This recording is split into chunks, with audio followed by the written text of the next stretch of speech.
Okay, now time for the latest quilt project. This one is pretty cool. I am using a charm pack, and you don't have to use a charm pack actually. You could do this pretty scrappy, but I'm using a charm pack because the nice thing about this one in particular is that I have a whole lot of different fabrics, and this is going to use a lot of different fabrics. So a basic look at what I'm making today is this. It's a house block, and I'm going to have a whole bunch of these house blocks where it's going to be houses that are set on a hillside. And so this is a very basic version of the house. I've got a whole bunch of different houses that I've made up so far. And so to do this, we need 5.5-inch squares of the background. We need 2.5 by 4.5 rectangles, and those go right here. We need some 2.5-inch squares, but I also have different roof angles, so you don't necessarily need 2.5-inch squares for everything unless you're happy having your roofs look like this the whole time. And then I will need a few 4.5-inch squares of the background just to kind of fit in as extra spaces within this project. So first things first is we have the charm pack here, and we have a lot of different charms in here. I wouldn't really go with this one because that's gonna look kind of strange as a house, but I have decided that I am gonna go with this fabric as a main part of the house, and then this down here, and then this will be basically the door, and so it'll be kind of like that, and then at the angle. To do that, and let me clear this out of the way there. Okay, so to do that, first of all with these, because I do like to steam whatever I'm pressing, I noticed very early on that these blocks like to shrink in one of the directions, and so I definitely recommend that if you're going to use a pre-cut, then go ahead, or any other fabric for that matter that you haven't washed. Whenever I use yardage, I tend to wash it, but if you're not in the habit of washing it, then I definitely advise going through, and you can just simply steam it, and that should shrink it, but I have a pressing spray, and that works as well. It'll shrink it pretty much the same. Definitely go ahead and pre-shrink whatever you're going to work with out of the charm pack, or out of your scrap stash, your yardage, etc. And so one of these squares I'm setting aside because that's going to be that main body of the house. And then what I need is I need two 2-inch strips.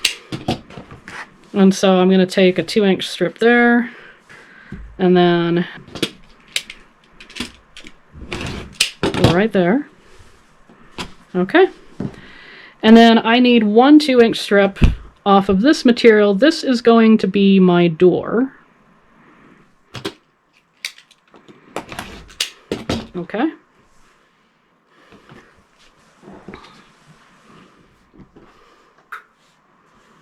And so what I'm going to do is I'm going to sew the 3 of these together. And then I also need to take these guys here, because these are going to be the matching main body of those houses that come off of the bottoms that this produces. And so for this, I need to trim these to 4.5 inches.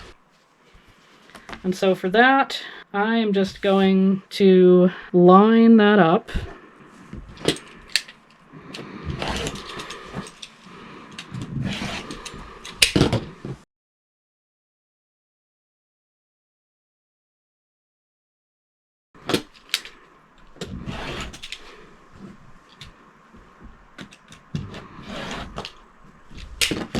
There we go.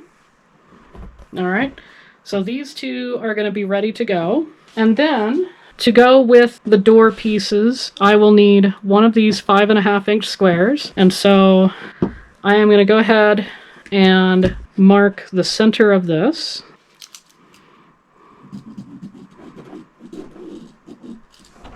There we go. And that works. Okay, so I'm going to get busy sewing all 3 of these together, and then I can sew this on. And it'll be very important, you have to have everything at the same angle, so it'll be very important that I stitch it at that angle, since that's the direction that I'm going in.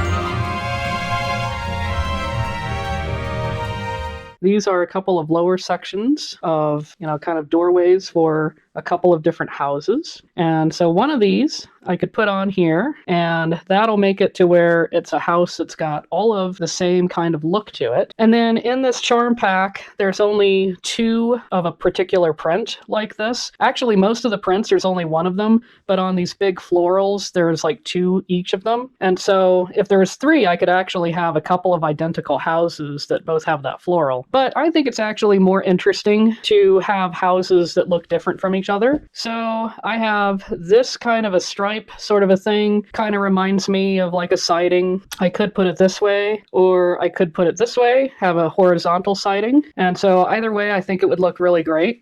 I think I'm going to go ahead and do it this way because it feels just taller. And so these I can stitch that way. And then I need roofs for this. I need roofs for these houses. And so I showed a house that had a very simple roof on it. And so that roof was this way, where it was just basically a, kind of like a flying geese unit, really, when you think of it. So that's one way. But as we know, roof lines, there's all different kinds.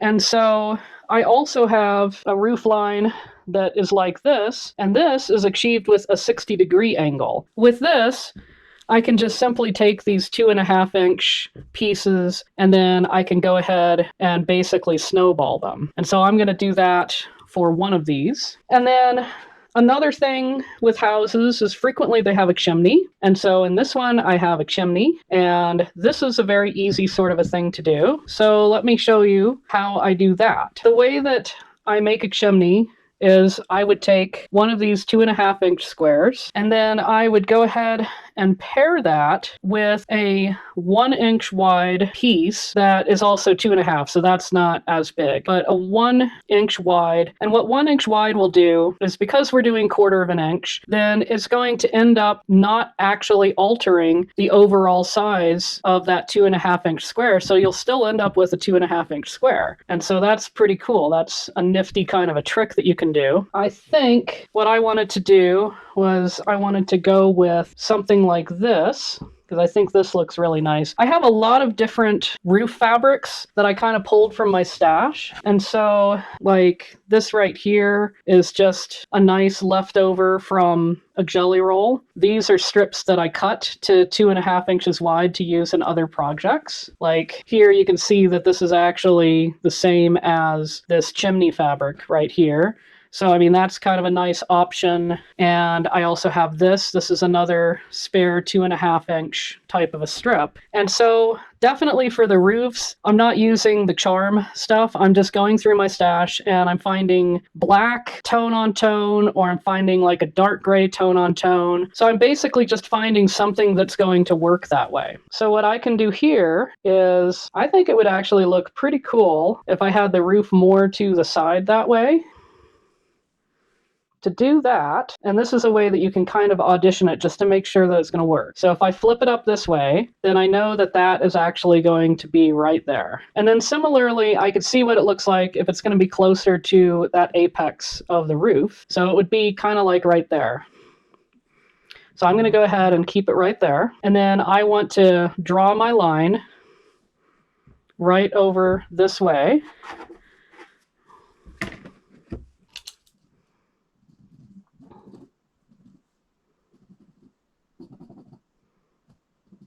So that's dark enough that I can see it. And then that way, I can have it go like that. And that works really nicely. And then for the other side, it doesn't need a chimney. So I need to draw that line.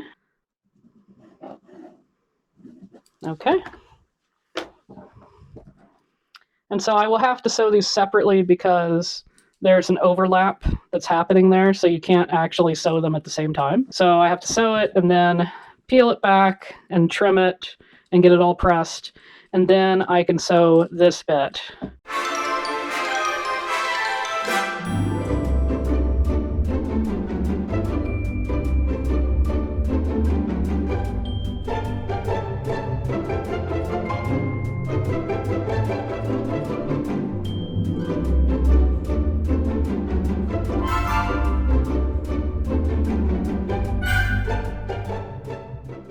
And here we go. That's how that house ended up looking.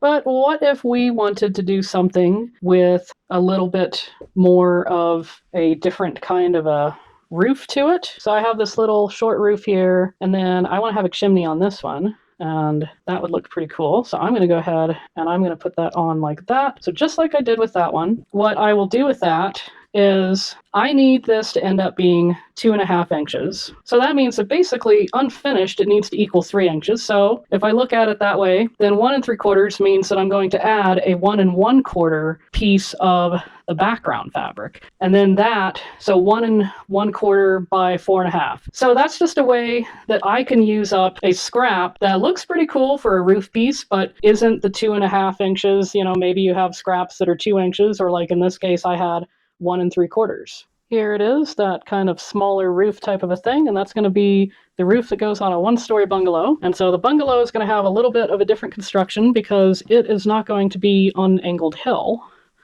So this is going to be my door for it, so I still need to have a 2-inch type of cut for that, and I think I will just do that over that way. Okay. So here we go. Okay. And then what I need for this is I'm going to cut this in half. So I need 2.5 inches. So this is actually the side that's 2.5 inches. So I need to cut it that direction. All right. So one of those is actually going to be kind of the main part of the house. And then I'm going to need two 2-inch segments of this. So that will end up being 2 inches by 2.5 on those. Okay. All right. And then this needs to be a 2.5. So I need 2.5 of that. Okay.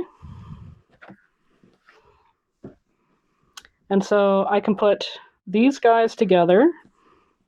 So we'll just have it like that. So I will sew these 3 together, and then I could put this one on top of the door section, and then I could put that on top, and that's my little 1-story bungalow.